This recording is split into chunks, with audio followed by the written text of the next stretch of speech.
New England's coastline is one of the most iconic in the United States. With its rugged cliffs and sandy beaches, it has been shaped by thousands of years of natural forces. These shores, however, are constantly changing. That is why today we're focusing on coastal erosion along the New England coastline. Today's video will cover 3 learning objectives. First, we'll explain the major factors that have shaped New England's coastline into its present form. Next, we'll explore the long-term effects of coastal erosion on the region. Finally, we'll discuss how human-made structures such as jetties and seawalls influence coastal erosion. Our featured categories include surface and deep time. In the surface category, we'll take a closer look at coastal and deep marine sedimentary processes. In the deep time category, we'll explore what life was like on early Earth. We will begin by looking at how wave action affects coastal erosion. When waves are out in the open ocean, they move with a steady rhythm and a constant wavelength. But as they get closer to shore, things start to change. The bottom of the wave begins to drag against the seafloor, and that friction slows the wave down, as shown here in this image. When the wave slows, its energy has nowhere to go but up, so the wave gets taller. These taller breaking waves carry more force, which means they can erode the coastline quicker and move a lot more sediment around. That's why wave action is such a big part of how New England's coastline is constantly being reshaped. To better understand this, let's take a look at how sediment deposition and erosion work together to shape New England's coastline. A lot of the sediment in the New England region originally comes from glaciers and rivers. Glaciers left behind huge amounts of sand and gravel during the last ice age, and rivers like the Connecticut River that you see here in this image are still carrying sediment into places like the Long Island Sound. Once that sediment reaches the coast, it doesn't just stay in one place. Waves and tides constantly move it around, redistributing it along the shoreline. That's why beaches can grow in some areas and shrink in others. The video on the right helps show the basic idea of erosion.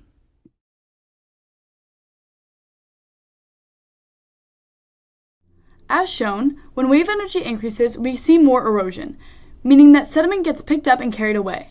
But when wave energy decreases, on the other hand, that sediment settles out and gets deposited.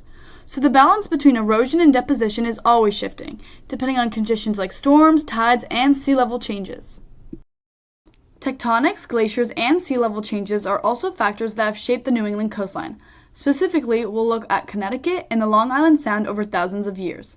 This image shows that about 30,000 years ago, New England was covered by a massive ice sheet.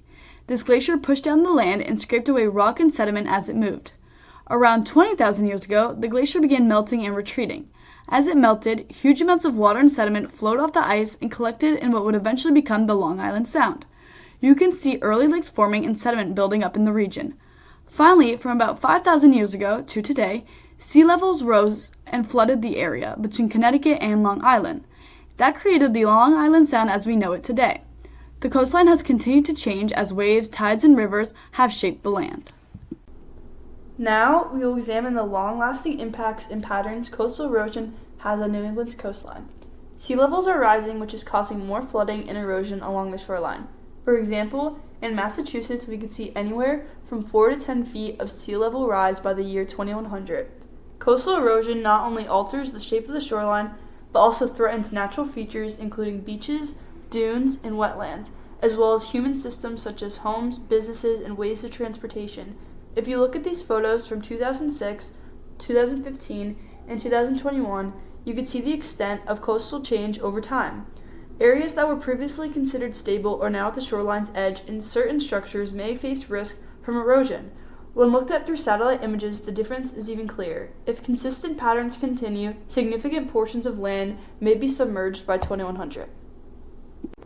Another significant long-term consequence of coastal erosion is its impact on freshwater supply.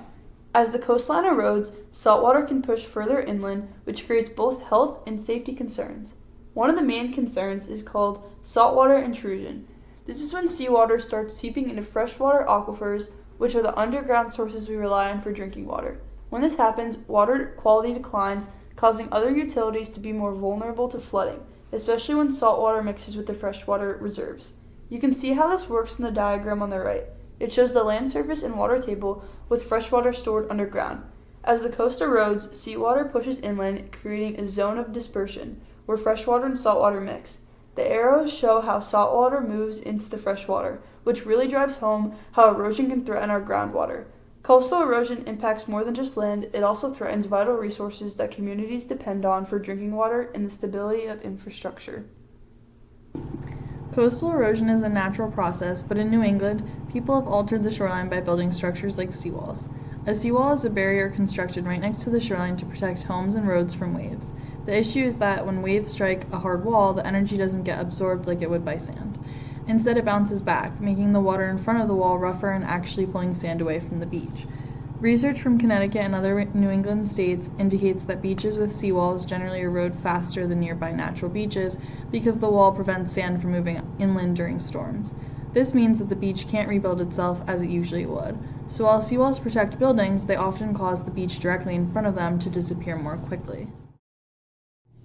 Jetties are long rock structures built at right angles to the shore, typically at inlets or harbor entrances. Their goal is to keep navigation channels open, but they disrupt longshore drift, the natural movement of sand along the coast.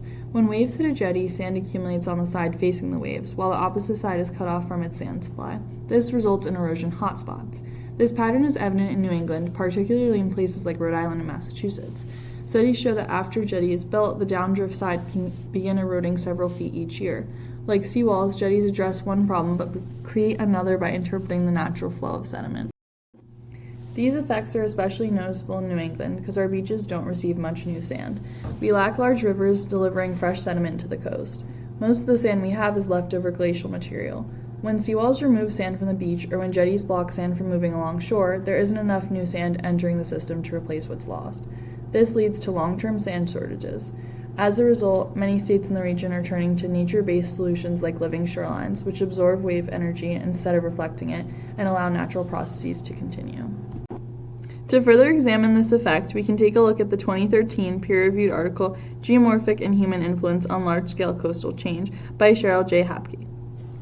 The article's findings show that over many decades, most areas of the New England and Mid-Atlantic coast have faced long-term erosion.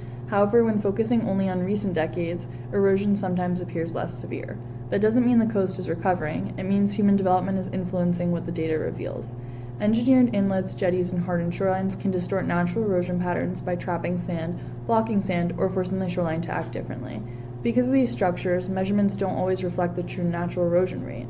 Development also dilutes the natural geomorphic signals, essentially the natural shape language of the coast, and complicates the interpretation of long-term trends.